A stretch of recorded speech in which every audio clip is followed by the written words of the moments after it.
자, 어제 이 야당이 통과시킨 법안 가운데 김건희 여사 특검법 수사 대상에는요, 총선 공천 개입 의혹도 함께 포함이 돼 있습니다.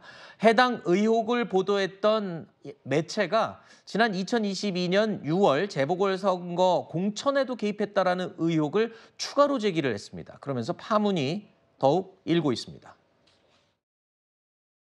김건희 여사의 공천 개입 의혹이 파문을 일으키고 있습니다. 공천 관련 텔레그램 대화가 사실이라면 이는 명백한 김건희 국정농단 게이트입니다. 철저한 특검 수사를 통해서 진상을 밝혀야 합니다. 박근혜 전 대통령의 선거 개입으로 2년 징역형 받아내었던 윤석열 검사 아닙니까? 명태균 게이트란 이 문을 열면 누가 서 있습니까? 윤석열, 김건희 두 사람이 서 있습니다. 대통령은 공천 개입하면 안 됩니다. 범죄입니다. 공천 개입 사실이 확인되면 탄핵의 스모킹건이 될 것입니다. 이 대통령 부부의 공천 개입 의혹 내용이 좀 복잡한데 몇 가지만 중요한 점을 제가 짚어드리겠습니다.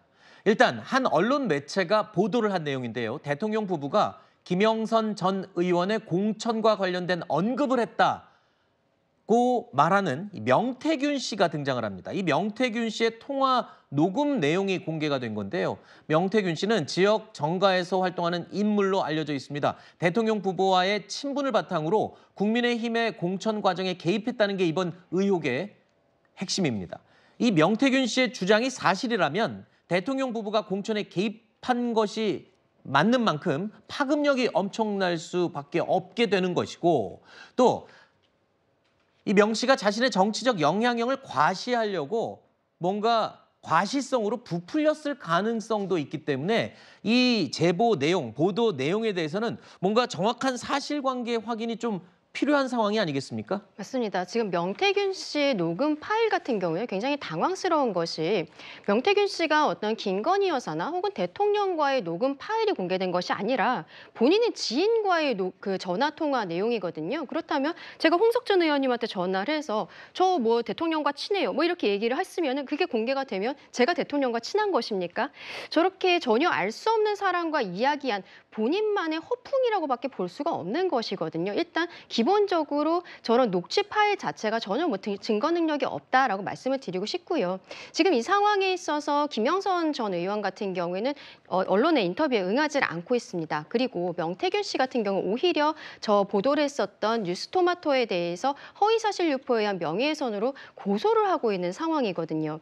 근데 여기에 대해서 왜 갑자기 이러한 내용들이 보도가 되었는지 보도 내용도 봤을 때 어떠한 텔레그램에 대한 캡처라든지 이런 것들은 전혀 제시가 되어 있지 않습니다. 오히려 의혹 상태로서 크게 보도만 되고 있는데 글쎄요. 여기에 대해서 저는 어떠한 물타기로서 이재명 대표가 오늘 이렇게 결심 공판이 있고 선고가 되고 있는 과정에 있어서 그 배후에 다른 의혹이 있는 것은 아닌가라는 생각을 해봅니다.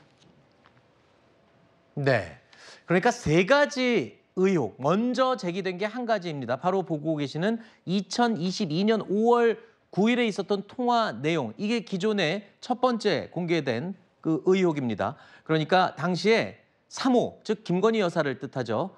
사모하고 통화를 했다.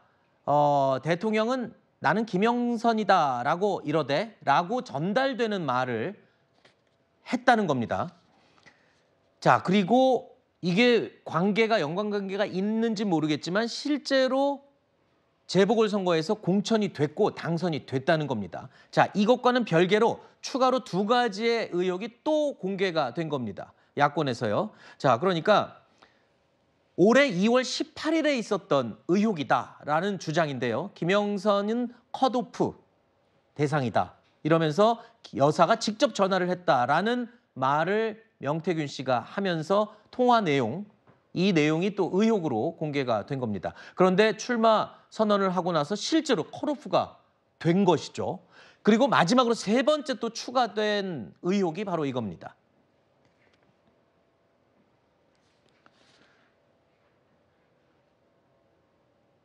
네, 칠보산에서 또 이 공천과 관련된 의혹을 얘기를 했다. 개혁신당에 들어갈 수 있는지 여부를 타진을 이야기를 했다라는 내용으로 세 번째 의혹이 또 제기가 된 건데, 자, 글쎄요. 이게 2022년 재보궐 당시에 공천관리위원장이 윤상현 의원이에요. 소설 같은 이야기다라면서 일단 이 모든 이야기를 일축을 했습니다.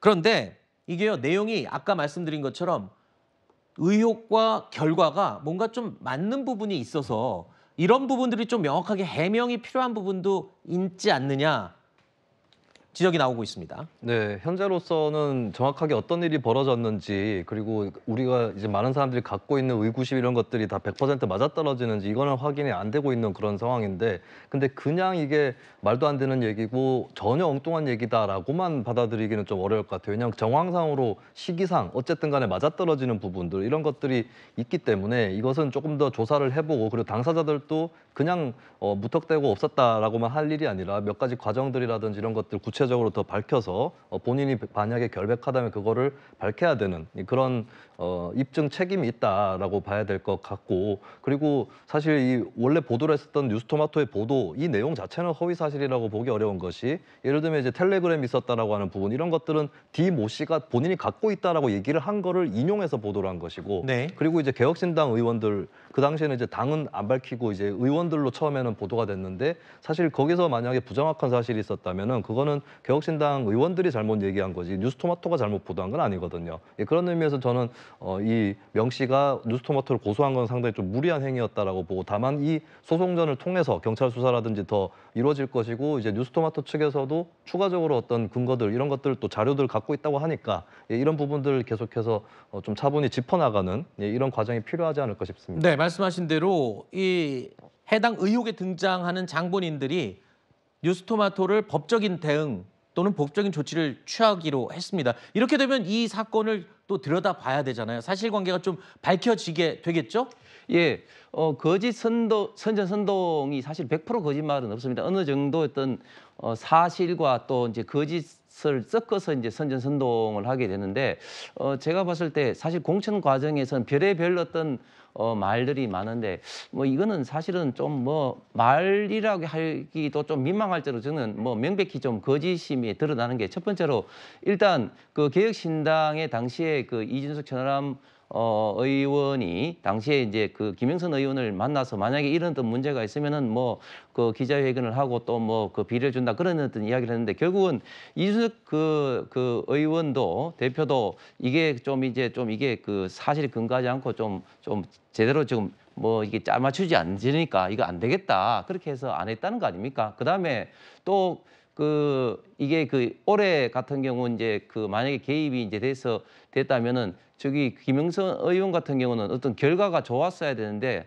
컷오프 내지는 또 김해에 가서 결과가 안 좋은 상태에서 그 개입을 했다, 이런 것도 이제 결과론적으로도 맞지 않을 뿐만 아니라, 명태균 씨 같은 경우 본인이 직접 지금 해당 보도 매체에 대해서 어떤 명예훼손 내지는 사실이 아니라고 지금 이제 반박하고 있는 이런 가운데 제가 봤을 때는 이거는 뭐 일부 명태균 씨의 어떤 이야기를 가지고 너무 선전 선동을 하기 위해서 과장되게 좀 부풀어진 것이다. 그리고 이것을 또 김건희 여사 또 특검으로 또 악용하는 어떤 민주당의 어떤 정쟁용에 저는 불과하다고 생각합니다. 알겠습니다. 어쨌든 야권에서 제기한 이 세 가지 공천 개입 의혹 가운데 세 번째 의혹 이야기가 또 불거지면서 개혁신당으로까지 불통이 튀게 됐습니다.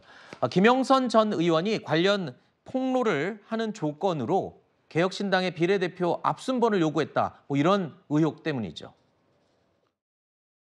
김건희 여사 공천 개입 관련해가지고 되게 좀 웃긴 게 뭐냐면은 뭐 이게 막 얽히고 설켜가지고 이제 어떻게 풀어낼지 모르는 상황인데, 민주당 이준석은 네가 뭔데 아니라고 하는 거냐, A 의원 B 의원은 봤다는데 이러거든요. 봤어요? 문자? 거기서 A 의원 전데 약간 꼬인 거예요. 이게 되게 웃긴 거 뭐냐면은, 제가 본 건 당연히 맞고 개입이 있었네요. 본 사람들의 견해는 일치하거든요. 이거는 공천 개입이라 하기는 약간 애매하다.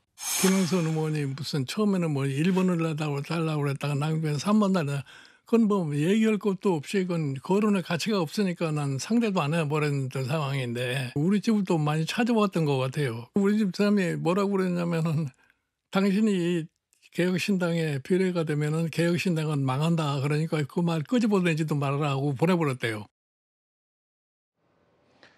자, 그러니까 지난 2월 칠불사라는 절에서 회동이 있었고 이 자리에 김영선 전 의원이 김 여사의 공천 개입을 폭로해주는 대신에 개혁신당의 비례대표 의석을 요구했다. 이게 세 번째 이 의혹의 핵심인 건데 지금 들으신 것처럼 이준석 의원 그리고 김종인 전 위원장 모두 이게 얘기가 잘 되지 않는 내용인데 좀 억지로 의혹으로 불거지는 것 같다라면서 해당 내용에 대해서는 부인하는 그런 모습을 보실 수 있었습니다.